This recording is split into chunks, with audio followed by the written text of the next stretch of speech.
இது கவுன்சிலர் வீடாடா? அப்பா இவ்வளோ பெருசு இருக்கு. பாண்டிச்சேரி சிஎம் வீடு கூட இவ்வளோ பெருசு இருக்காதுடா. இவரும் கூவத்தூர் போயிருப்பாருன்னு நினைக்கிறேன். உள்ளே போய் கோலா உருண்டை சாப்பிட்டு இடத்த பற்றி விசாரி. வணக்கம் சார். வா தம்பி, அப்பா அனுப்பிச்சாரா? ஆமாம்.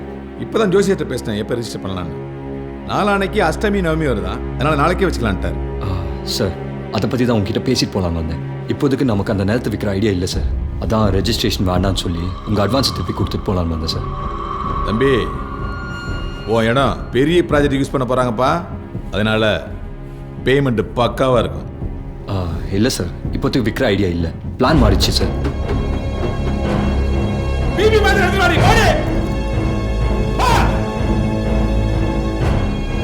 என்ன ரேட் ஏற்றுறதுக்கு ஆளை கொண்டு வந்து மிரட்டுறியா? அப்படியெல்லாம் ஒன்றும் இல்லை சார். சார் என் மூஞ்சி நல்லா பாருங்க. இதை பார்த்தா மிரட்டுற மூஞ்சி மாதிரியா தெரியுது? இந்த மறு வச்சுட்டு வில்லத்தனம் பண்ணுறதுலாம் அந்த காலம். பவர் கிளாஸ் போட்டு பவராக வில்லத்தனம் பண்ணுறது இந்த காலம். என்ன நைஸ் காமெடி சார். சீரியஸாக பேசிகிட்டு இருக்கேன். உங்கள் அப்பா ஒரு ஊர் தலைவர்.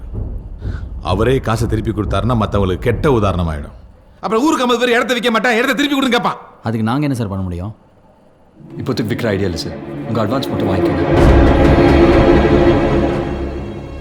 அந்த இடத்த வச்சு என்ன தாண்டா பண்ண போறீங்க? அதை நாங்கள் பார்த்துக்குறோம் சார். சார் நன்றி சார். சார் ஒரு டவுட்டு, அங்கே இருக்கிற அந்த அவார்ட்லாம் நீங்கள் நல்ல கவுன்சிலர் வேலை பார்த்துக்காக கொடுத்தாங்களா? போட.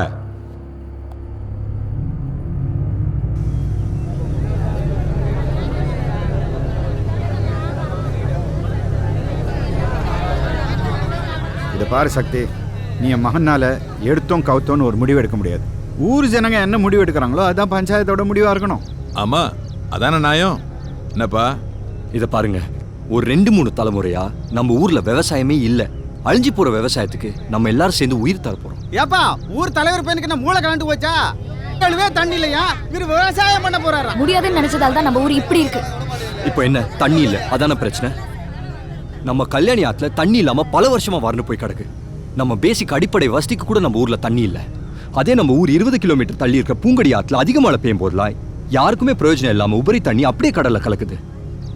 அந்த தண்ணியை நம்ம ஊர் வழியா திருப்பி விடுறதுதான் என் திட்டமே. எனக்கு என்னமோ விடல பசங்க பேசுறது சரிப்பட்டு வரும்னு தோணல. எப்படி தோணும்? கடைசி 25 வருஷத்துல உங்க ஊர்ல யாராவது விவசாயம் பண்ணி லாபம் சம்பாதிச்சிருக்கீங்களா? வீடு வாங்கியிருக்கீங்களா? வீட்டை வித்திருப்பீங்க. அதே நேரத்தில் ரியல் எஸ்டேட் பண்றவன், மண் அள்ளவன், பார் வச்சவன்லாம் லாபம் சம்பாதிச்சிருப்பான். விவசாயம் பண்றவன் தற்கொலை பண்ணிட்டு இருப்பான். 10,000 கோடி ரூபாய் பேங்க்ல ஏமாத்திட்டு லோன் வாங்கினவன் ஃபாரினுக்கு அசால்ட்டா போயிடலாம். ஆனா 6,000 ரூபாய் பம்பு செட்டுக்கு வாங்கினவன போலீஸ் வச்சு அடிப்பானுங்க. இதெல்லாம் மாத்த முடியாதுன்னு இல்ல, ஆனா மாத்தினா எங்க போய் கொள்ளை அடிப்பானுங்க? உங்க எல்லாரையும் காலி பண்ணிட்டு கார்பரேட் விவசாயம் பண்ண வைப்பாங்க. அவன் தானே எலெக்ஷன் டைம்ல கோடி கோடியா கொட்டி கொடுக்குறான். ஆனா அவங்க எல்லாம் வேணா மாத்தாம இருக்கலாம். நம்ம நினைச்சா மாத்த முடியும். அதுக்கான பிளான் தான் எங்களுது. உங்க எல்லாருக்கும் இப்ப இதை போட்டு காட்டுறோம். இதான் பூங்குடி ஆறு. அந்த ஊர் மக்களோட தேவை போக மீதி இருக்க தண்ணி மொத்தமா போய் கடல்ல கலக்குது. அந்த ஆத்தோட பாதையில, அதாவது கிட்டத்தட்ட 20 கிலோமீட்டர் தூரத்துக்கு காவா தோண்டி அந்த ஆத்து தண்ணிய நம்ம ஊர்ல ஓடுற கல்யாணி ஆத்தோட இணைச்சிட்டா இருக்கிற ஏரி கம்மாயெல்லாம் நிறைஞ்சி அந்த தண்ணிய நம்ம ஊர் விவசாயத்துக்காக பயன்படுத்தலாம். அதுக்கப்புறம் மீதி இருக்க தண்ணி கல்யாணி ஆத்து வழியா கடல்ல கலந்துரும்.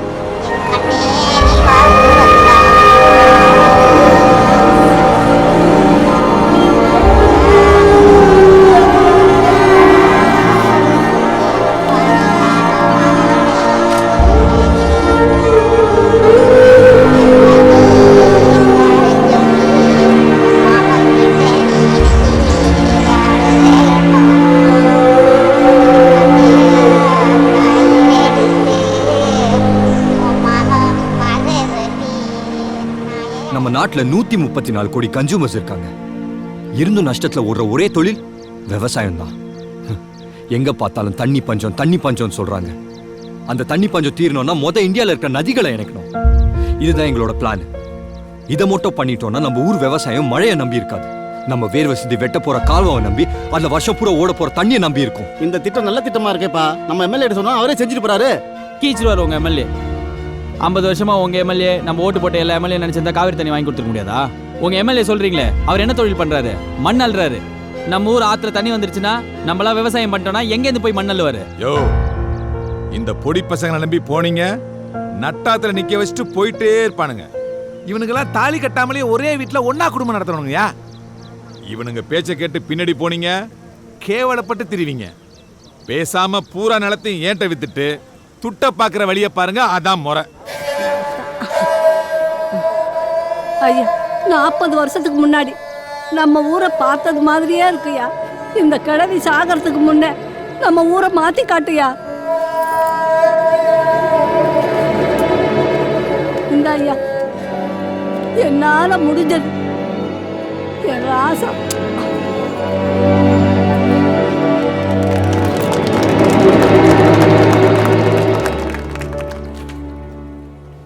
நல்ல ப்ராஜெக்ட். உங்களை மாதிரி படித்த பசங்க விவசாயத்தை கையில் எடுக்கிறது நல்ல விஷயம்தான். Thank you so much sir. நீங்கள் தான் முதல் கொஞ்சம் நம்பிக்கையாக பேசியிருக்கீங்க. யார் பார்த்தாலும் முதல்ல எதுக்கு ப்ராஜெக்ட் என்ன ப்ராஜெக்ட்னு பார்க்கறதுக்கு முன்னாடி எப்படி ரிஜெக்ட் பண்ணலாம் தான் பார்க்குறாங்க சார். அவங்கள மாற்ற முயற்சி பண்ணுறதெல்லாம் வேஸ்ட்டு. ஆனால் நீங்கள் 3 பேரும் உங்கள் நம்பிக்கையை மட்டும் கைவிட்டாதீங்கப்பா. அவங்களுக்கு என்ன தேவைங்கிறது மட்டும் கண்டுபிடிக்க பாருங்க. வேற என்ன சார், காசை தான் எதிர்பார்க்குறாங்க, ஆனால் அதை கேட்கவும் மாட்றாங்களே சார். ஏமா அது அவங்க எப்படி கேட்பாங்க? உங்களுக்கு தானே வேலை நடக்கணும். நீங்கள் தான் நாக்கா. உங்களுக்கு என்ன வேணுங்கிறத கேட்டு தெரிஞ்சுக்கணும். அப்புறம் என்ன மை ஏய் மண்ணுக்கு சார் அவங்களுக்கு சம்பளம். ஏன்பா நான் அப்படி இல்லைப்பா. இதை பாருங்க, தமிழ்நாடு வாட்டர் அண்ட் ட்ரைனேஜ் TWADன்னு சொல்லுவாங்க. அவங்க மட்டும் அப்ரூவல் கொடுத்துட்டாங்கன்னா என்னால் என் சைடில் என்ன பண்ண முடியுமோ எல்லாம் பண்ணி தரேன். Thanks sir. இதை பாருங்க, என்னால் முடிஞ்ச அளவு பண்ணிட்டேன். இவ்வளோ பழைய வண்டி ஓடுறதே பெரிய விஷயம். 60 வயசு ஆளு கல்யாணம் பண்ணலாம், குழந்தை பெறணும்னு நினைக்கக்கூடாது. ஆதார் கார்டு வந்தாலும் வந்தது, வயசு மட்டும் இல்லை, எல்லா பர்சனும் மட்டும் தெரிஞ்சு போச்சு. சார் சார் யாரு? என் பேர் சக்தி. ஒரு மனு விஷயமா உங்ககிட்ட பேசணும். அட பாவீங்களா, ஆபீஸ் தான் வந்து உயிர் வாங்குவீங்க, இங்கேயுமா? நீங்கள் ஆஃபீஸ்லேயே இருக்க மாட்டீங்கன்னு சொன்னாங்க. யார் சொன்னா? இல்லை சார், நீங்கள் ஆஃபீஸில் பிஸியாக இருப்பீங்க, வெளில வந்து பார்த்தா ஃப்ரீயாக பேசலான்னு. என்ன விஷயம்? பூங்குடி கிராமத்தில் 2 ஆறு அணைக்கிறத பற்றி பேசியிருந்தோம்ல சார், அது நாங்கள் தான். ஆறு அணைக்கிறது உங்க வீட்டு சாக்கடை அடைப்படுகிறது நினச்சிட்டீங்களா? சும்மா விளையாடாதீங்க சார். எனக்கு புரியல, இதில் விளையாட என்ன சார் இருக்கு? அடுத்த தலைமுறை பஞ்சத்தில் சேர்த்தா அந்த பாவம் நமக்கு தானே சார் வந்து சேரும். அந்த மாதிரி ஒரு விஷயம் நடக்கக்கூடாது தானே சார் இவ்வளோ போகிறது. காரு புதுசா பழசு, இன்ஸ்டால்மெண்ட்டா சிங்கிள் பேமெண்ட்டா? கந்து வட்டி. ஓஹோ சார், அந்த NOC கொடுத்தீங்கன்னா எங்கள் வேலையை நாங்கள் பார்ப்போம். நாங்களாம் கந்து வட்டி வாங்க மாட்டோம். கவர்மெண்ட் சொல்ல இல்லையா, பேமெண்ட் வீடு தெரிய வரும். நீங்கள் எதுக்கு சார் வாங்க போகிறீங்க? எவனா கந்து வட்டி வாங்கிட்டு கொளுத்திட்டு செத்தாலும் திரும்பி பார்க்க மாட்டீங்களா? பெட்ரோல் எவ்வளோ தருது சார்? நாங்கள் என்ன பேசுகிறோம், நீங்கள் என்ன சார் பேசிட்டீங்க? அந்த NOC என்ன சார் ஆச்சு? ஏப்பா, நீ கேட்குறது சாதாரண விஷயம் கிடையாது, ஏகப்பட்ட ஃபார்மாலிட்டிஸ் இருக்கு, சொன்னா புரிஞ்சுக்கோ. என்னடா தம்பி, அந்த ஆஃபீஸர் தான் சொன்னார்ல, இவங்களாம் வாய் விட்டு கேட்க மாட்டாங்க. இவன் எதை டார்கெட் பண்ணா பார்த்தல.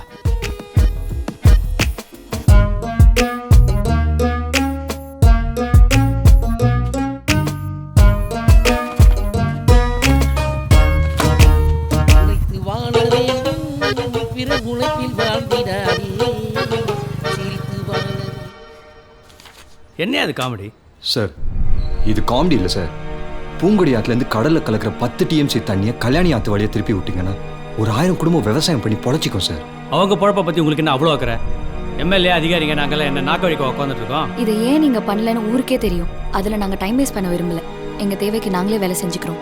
ஆமாம் ஆமாம், நீங்கள் பாட்டுக்கு காவா வெட்டுறேன், தண்ணி கொண்டு வரேன்னு உங்களே ஏமாற்றிக்கிட்டு ஊரையை நம்ப வச்சு கழுத்து எடுத்துக்கிட்டு இருக்கீங்க. நம்ம வச்சு கழுத்து இருக்கிறோமா? நாங்கள் என்ன அரசியலையா இருக்கோம்? சார், எங்கள் ஊரில் விவசாயம் பண்ண தண்ணி தேவை. அந்த தண்ணியை நாங்களே கொண்டு வரோன்னு சொல்கிறோம். கொஞ்சம் ஹெல்ப் பண்ணுங்க சார். விவசாயம் மாடு சாணின்னு கேட்டாலே அருவருப்பாக இருக்கு. நானும் விவசாய குடும்பத்துலேருந்து வந்தவன் தான். இதில் எல்லாம் ஒன்றுத்துக்கு உதவாத சென்டிமெண்ட்டை தவிர பண்ணுறதுக்கு ஒன்றும் இல்லை. எங்கள் அப்பா தான் சாவறதுக்கு முன்னாடி சத்தியம் வாங்குச்சு, இந்த தொழிலுக்கு மட்டும் வந்துடாத, வீணாக போயிடுவேன். விவசாயத்தை பற்றி யாராவது தப்பாக பேசினா பொக்கு பொக்குன்னு மூஞ்சிலே குத்துனி எங்கள் அப்பா தான் சத்தியம் வாங்கியிருக்கு. இப்படி சொன்னால் உங்களுக்கு கடுப்பாகுதுல்ல சார்? டேய் சுமார். டேய், நம்ம பெர்மிஷன் கேட்டு வந்திருக்கோம். செத்து போன ஆயா கதெல்லாம் பேசிட்டு இருக்காரு அவரு. சார் ப்ளீஸ் சார், பட்னியாக இருக்கிறவங்க முன்னாடி சாப்பாடு எடுத்துகிட்டு போயிட்டு குப்பையில் கொட்டினா அது எவ்வளோ பெரிய குடும்பம் சார். அது தயவு செய்து பண்ணாதீங்க சார். ஒரு 1000 குடும்பம் விவசாயம் பண்ணி பிழைக்கலாம். அதுக்கு நாங்கள் தண்ணி எடுத்துகிட்டு வர ஊர் மக்களே காசு போட்டு வேலை பண்ணுறோன்றோம். கொஞ்சம் பெர்மிஷன் மட்டும் கொடுக்கலாம் சார் ப்ளீஸ். நீங்கள் என்ன சொன்னாலும் இவ்வளோ பெரிய விஷயத்தெல்லாம் பப்ளிக்கெல்லாம் பண்ண அனுமதிக்க முடியாதுங்க. வேணும்னா ஒரு மனு எழுதி கொடுத்துட்டு போங்க. எல்லாம் ஒழுங்காக இருந்தால் கவர்மெண்ட்டே அது ப்ராப்பராக செய்யும். எல்லாத்துக்கும் ஒரு ப்ரொசீஜர் இருக்குது. ப்ரொசீஜர் பார்த்தா ஒயின் ஷாப்பில் பார் வைக்க பர்மிஷன் கொடுத்துங்க. நீ காசு வாங்கி தானே கொடுத்தீங்க.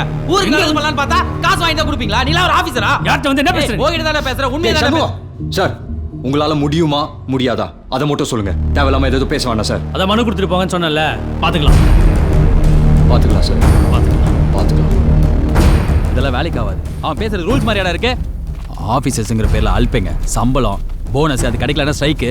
இது இல்லாமல் எக்ஸ்ட்ரா காசு கொடுத்தா தான் வேலை நடக்குமா? சை, டேய், நம்ம ஊர்க்காரங்க தோக்கிறது ஒன்றும் புது விஷயம் கிடையாது. அதுக்காக எல்லாத்தையும் விட்டு நம்மளும் தோத்துட்டோம் கை தூக்கலாமா? ஏய், என்கிட்ட கோவப்பட்டு இருக்க? இவனுக்கு எல்லாம் செத்தாலும் பெர்மிஷன் கிடைக்காது. கிடைக்க வைப்பேன்.